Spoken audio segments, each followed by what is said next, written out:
da Gerdau. Meu nome é Marcelo Guterman, sou especialista de investimentos. Estamos aqui para fazer uma revisão dos resultados da carteira da Gerdau Previdência que nós administramos, uma revisão do quarto trimestre, também do ano, afinal 2020 foi um ano bastante difícil, né? Não preciso repetir isso, e entender o nosso cenário daqui para frente. Como vocês sabem, a carteira da Gerdau é uma carteira sob a administração da Western Asset, é uma carteira de renda fixa.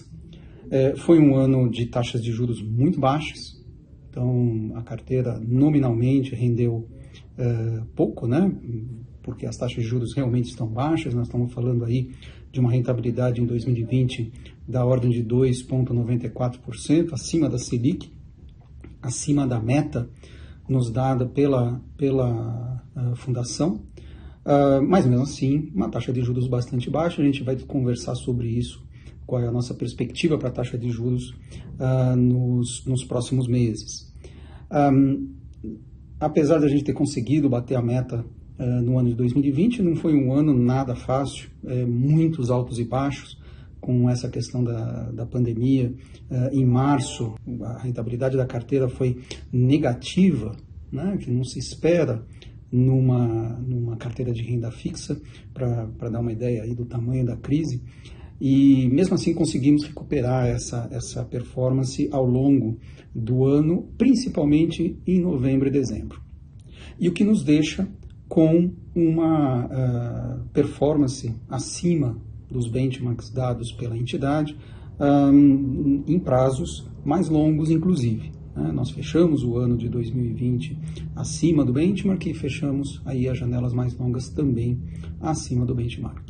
O que aconteceu nesse último trimestre, né, que teve aí uma rentabilidade bastante positiva, a carteira rendeu 1,08, né, acima do benchmark. Houve uma conjunção de fatores. Eu diria que o principal deles foi o início da vacinação, do processo de vacinação, que tirou bastante do risco percebido pelos mercados, né, de maneira geral. Então foi um período positivo para mercados de risco, não só no Brasil, como no mundo inteiro. Isso acabou ajudando a queda, tanto a valorização do real, quanto a queda das taxas de juros. Também ajudou o fato de que, apesar de todo o ruído em torno desse assunto do auxílio emergencial, não houve uma extensão do auxílio por fora do teto de gastos. A extensão do auxílio ela vai ser discutida, né? Eu acho que é uma questão aí posta na mesa, mas o grande problema dessa questão é se ele vai ser por dentro ou por fora do teto de gastos, de que forma isso vai ser implementado. E no terceiro trimestre, no trimestre anterior, essas discussões estavam muito mal colocadas, a gente não sabia exatamente como isso se daria, e os receios dos mercados eram de que você teria aí o abandono da política da âncora fiscal, que é o teto de gastos. E no último trimestre isso meio que terminou, não se discute mais esse assunto. Tudo que se discute em redor desse assunto se dá por dentro do teto de gastos. Então isso ajudou digamos assim, a acalmar os mercados também no último trimestre. Um outro fator agregador de valor foi o crédito, e houve, como vocês puderam acompanhar durante o ano de 2020, uma perda bastante significativa nessa classe de ativo, que se recuperou ao longo do ano. Não foi o suficiente para recuperar tudo, mas o último trimestre do ano foi bastante positivo também para essa classe de ativo. E nós acreditamos que ela continuará sendo uma fonte de valor importante para a carteira. Esse gráfico mostra, por exemplo, que nós temos uma rentabilidade da parcela de crédito de CDI mais 2%.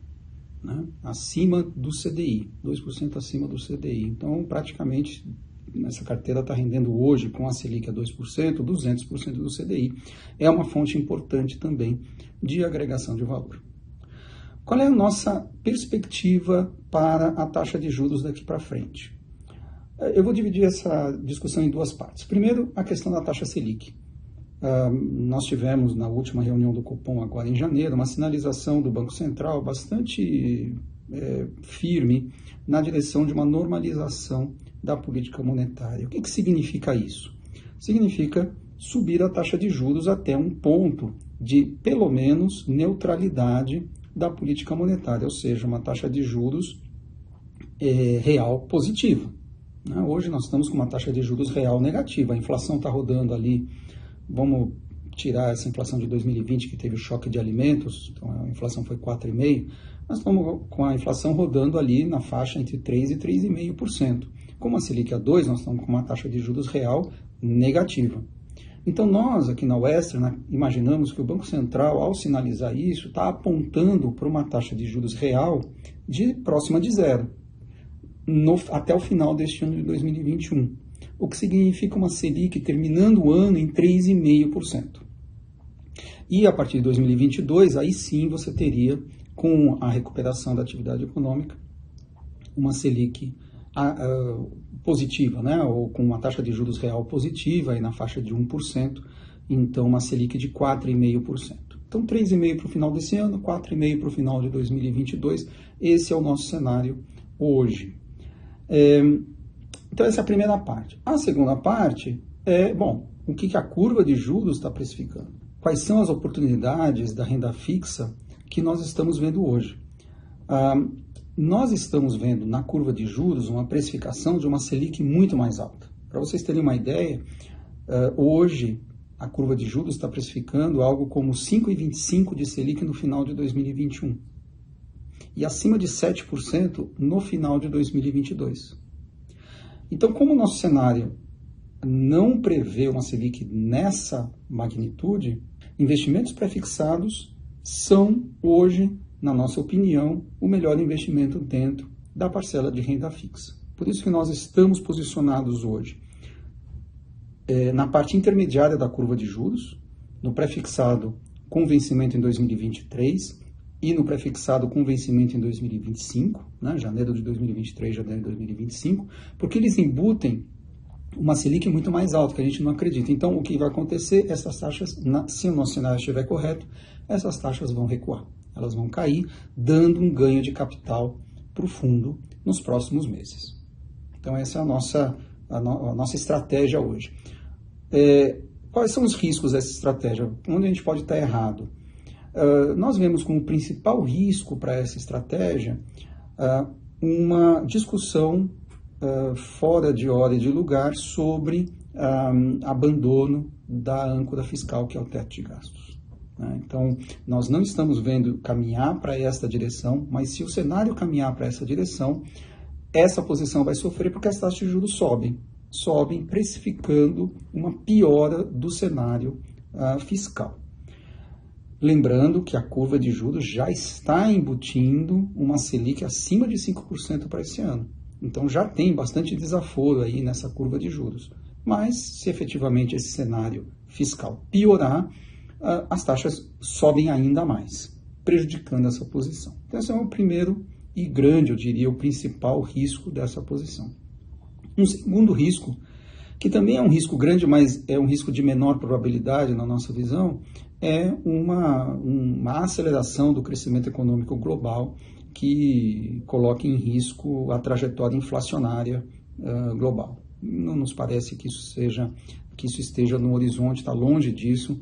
O nosso cenário, inclusive da nossa casa matriz, é de uma manutenção de taxa de juros, de inflação baixa, de taxa de juros muito baixas durante muitos anos, pelo menos nos próximos 3 anos. Então nós temos aí o que nós chamamos de um grace period, para os mercados emergentes fazerem a sua lição de casa, as reformas que são necessárias, contando com um cenário global de taxas de juros ainda muito baixas durante muitos anos.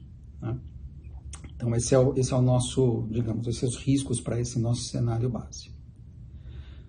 Bom, é basicamente isso que eu tinha para transmitir. Eu espero que todos estejam bem e até a próxima, se Deus quiser.